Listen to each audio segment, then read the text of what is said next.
હોળીના પર્વે દાહોદના શ્રમિકોની વહારે આવ્યું જય આદિવાસી યુવા સંગઠન।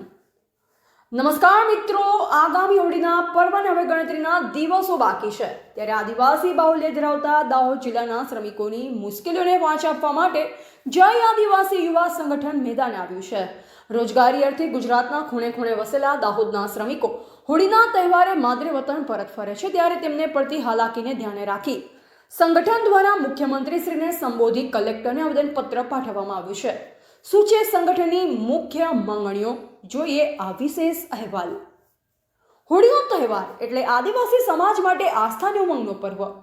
દાહોદ જિલ્લામાં હોળીના સમયે જ લગ્ન અને વાસ્તુ જેવા પ્રસંગોની ધૂમ મચેલ હોય છે, પરંતુ રોજગારીના અભાવે અન્ય શહેરોમાં મજૂરી અર્થે ગયેલ આદિવાસી ભાઈ બહેનો જ્યારે વતન પરત ફરે છે, ત્યારે એસટી બસોની અછતના કારણે ભારે હાલાકી ભોગવવી પડે છે। આ બાબતે ગંભીરતાથી લઈ જય સંગઠન દ્વારા આજે મોટું અભિયાન છેડાયું।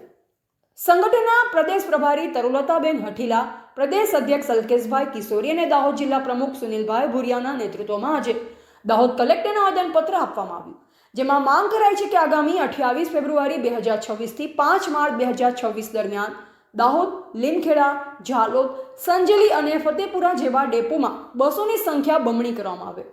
મહત્વની વાત છે કે જીએસઆરટીસીને સૌથી વધુ નફો રળી આપતા જિલ્લાઓમાં દાહોદ મોખરે છે।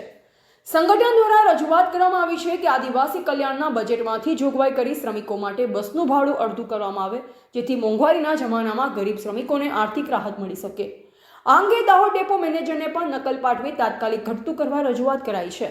અમારો આદિવાસી સમાજ આખું વર્ષ બહાર મજૂરી કરે છે અને હોળી પર ઘરે આવે છે। દર વર્ષે બસો ઓછી પડે છે અને ખાનગી વાહન ચાલકો લૂંટ ચલાવે છે। અમારી માંગ છે કે સરકાર બસો વધારે ને ભાડું અડધું કરે। જો સરકાર પાસે બજેટ હોય તો તેનો ઉપયોગ આ ગરીબ જનતા માટે થવો જોઈએ। હવે જોવું રહે છે કે હોળીના આડે ગણતરીના દિવસો બાકી છે, ત્યારે રાજ્ય સરકાર અને એસટી નિગમના આ માંગણીઓ પર કેવો પ્રતિસાદ આપે છે। અહેવાલ ભૂપેન્દ્રસિંહ બારિયા, ભારતની અસ્મિતા, દાહોદ।